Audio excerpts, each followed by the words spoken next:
Ya, kembali kita akan berbincang mengenai kontestasi Pilgub Jakarta 2024. Kalau tadi kata Mas Adi, PKS nampaknya udah cinta mati nih sama Anies Baswedan. Kalau PKB gimana? Sempat cinta mati, sekarang udah mulai mau move on atau seperti apa Bang Huda? Melihat juga nanti jangan lupa loh, lawan politiknya juga sudah dipersiapkan dari kubu yang lain.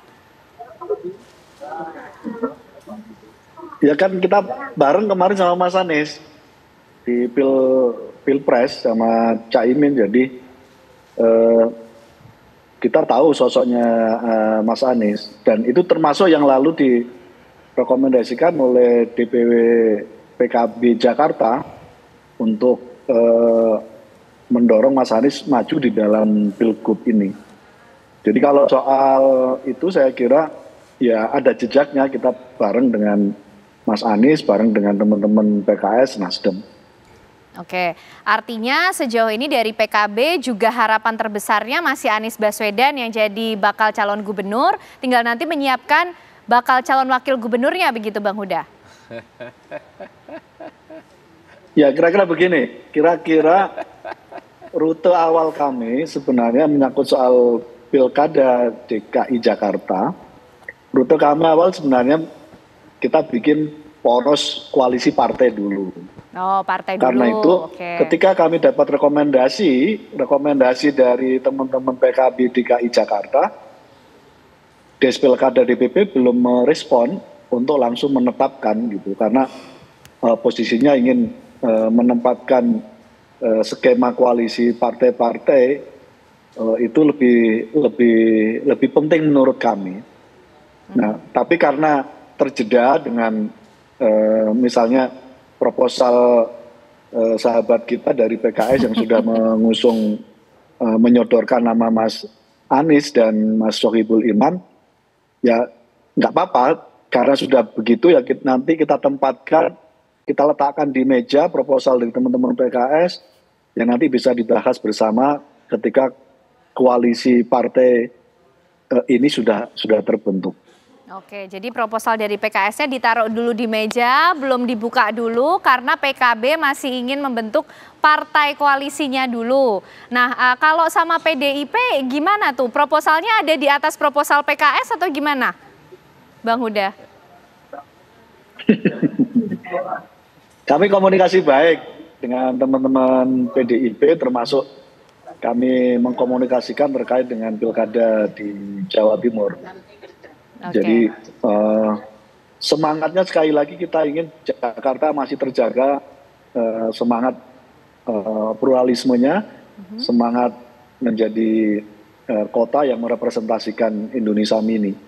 Oke, baik. Mas Aryo, ini kan malam ini rebutan Anies Baswedan, tapi dari PDIP juga pasti sudah memperhitungkan dong nanti kira-kira kalau mengusung Anies Baswedan juga sebagai bakal calon gubernur, lawannya akan berhadapan dengan siapa? Ada nama RK dan juga Kaesang yang sejauh ini santer terdengar, Mas Aryo.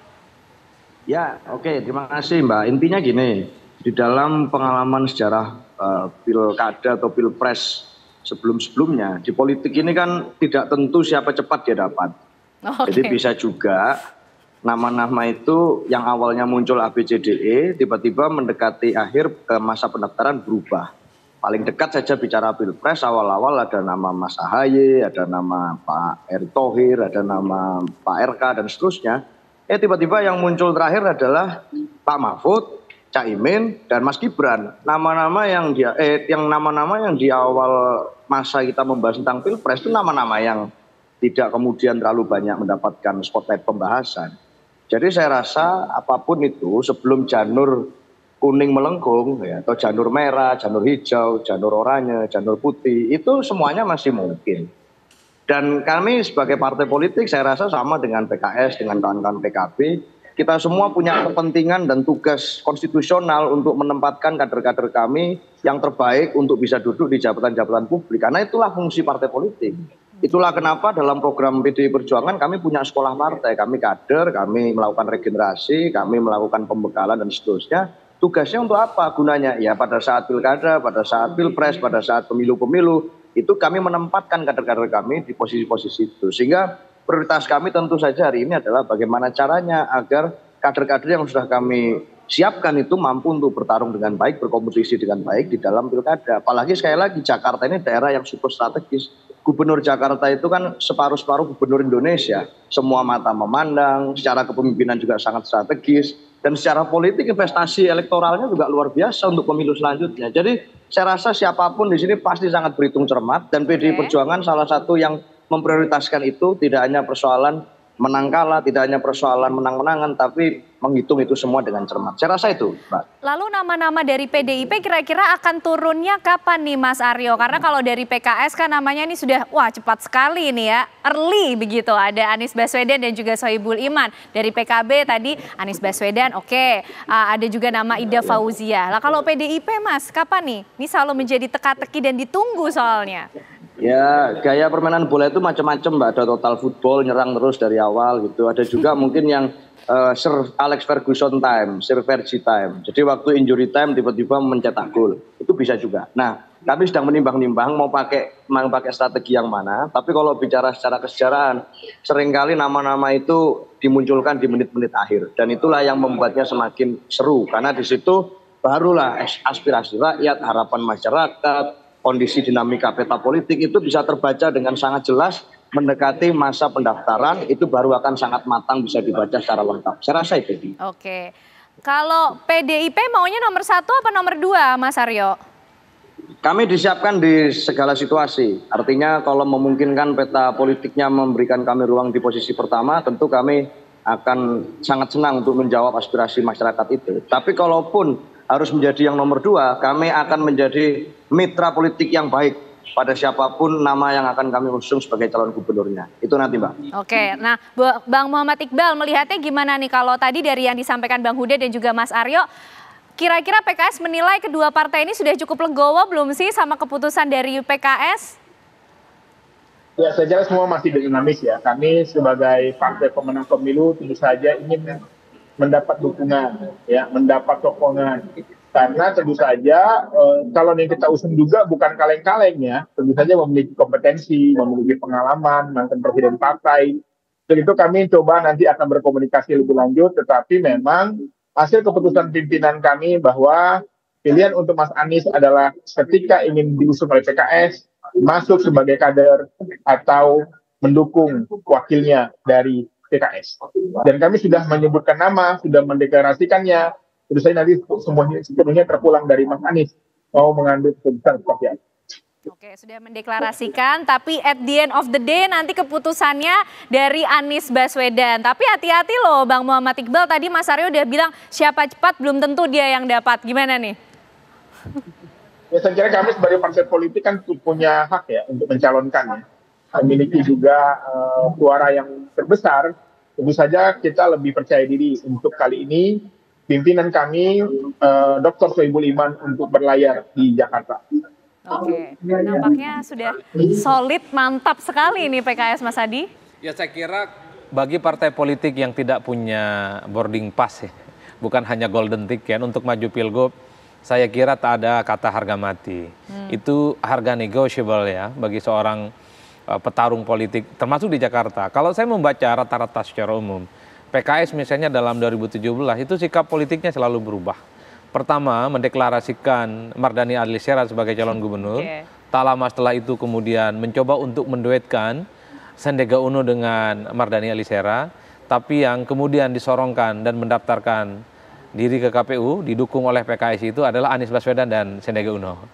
Jadi ini adalah contoh sebenarnya betapa memang nama-nama yang muncul sebagai bagian dari spotlight soal pilkada itu memang penentunya adalah di tikungan akhir sebenarnya. Nah, PDIP, siapa yang berani nikung gitu? Betul, PDIP ini begitu banyak sekali namanya yang saya kira sedang melakukan beauty contest ya. Ada tiba-tiba nama Pak Andika Perkasa ya.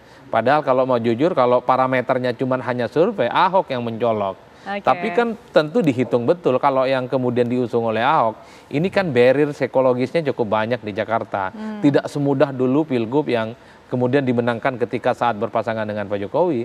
Begitupun dengan kawan-kawan PKB, harus diakui Bu Ida itu relatifly belum dibicarakan dalam kompetisi di Jakarta. Jadi dalam konteks inilah sepertinya memang partai mencoba untuk berkompromi soal bagaimana kepentingan politik mereka. Kalaupun toh tidak dapat calon gubernur, tidak dapat calon wakil gubernur, apa konsesi politiknya yang akan diberikan ke mereka? Kan itu saja pertanyaannya. Komposisi apa yang mereka tawarkan? Ini yang saya kira memang bahwa bagi saya politik itu soal untung dan rugi secara ekonomi khususnya. Saya agak berbeda dengan Seno. Seno mempertimbangkan faktor-faktor lain ya. Kalau saya sih mencoba untuk jadi politisi, kok rasa-rasanya partai ini ujungnya ingin menang apapun caranya kok. Udah itu aja judulnya. Jadi ideologi, visi misi, kualitas, kemudian expertise itu bagi saya itu penting ya. Tapi kalau ini tidak mengantarkan pada sebuah kemenangan, rasa-rasanya itu akan di-delete. Sudah banyak Pak contohnya. Pilpres 2024 udah itu aja contohnya. Kalau bicara tentang kapasitas dan kompetensi, di situ ada profesor, ada doktor, ada mantan rektor, lulusan Amerika, bahasa Inggrisnya bagus, nggak kepilih kan. Jadi bagi saya adalah ini pilpres yang saya kira kemudian kalau kita melihat kecenderungannya di Jakarta, tentu yang dilihat itu ujung-ujungnya adalah menang. Oleh karena itu ketika Anies bagi saya menjadi ramai diperbincangkan oleh partai-partai non-Kim, itu tentu tidak terlepas soal probability bagaimana Anies bisa mampu kembali untuk menang di Jakarta untuk yang kedua kalinya. Tapi ingat, di Jakarta itu agak ngeri ini bagi petahana. Foke maju yang kedua kalinya, dia petahana kalah. Ahok petahana maju yang kedua kalinya kalah. Saat itu juga surveinya paling menjulang. Anies diuji, apakah akan mengulang kutukan petahana itu bisa hilang atau enggak? Apakah Anies bisa melawan kutukan politik yang ada di Jakarta? Itu tantangannya. Nah, apakah ini? Oke. Foke tidak pernah maju sebagai capres, itu aja bedanya. Gimana Bang Iqbal? Tadi kita belum menangkap dari awal. Jadi bedanya Foke dan Ahok adalah dua-duanya kalah di periode kedua. Bedanya adalah dia tidak maju sebagai capres. Jadi hipotesis ini harus diuji lagi dengan majunya Anies sebagai calon gubernur. Jadi coba dipatahkan lewat kemarin maju sebagai capres, begitu ya Bang Iqbal ya? Oke, baik. Nanti kita masih akan membahas mengenai ini ya, peluang kemenangannya lah. Karena tadi Mas Adi bilang, ya sudahlah, semua partai pasti pengen menang kalau di Pilgub Jakarta. Nah, tapi potensi dan peluangnya seperti apa melihat lawan-lawan yang ada? Usai jeda kami kembali untuk Anda.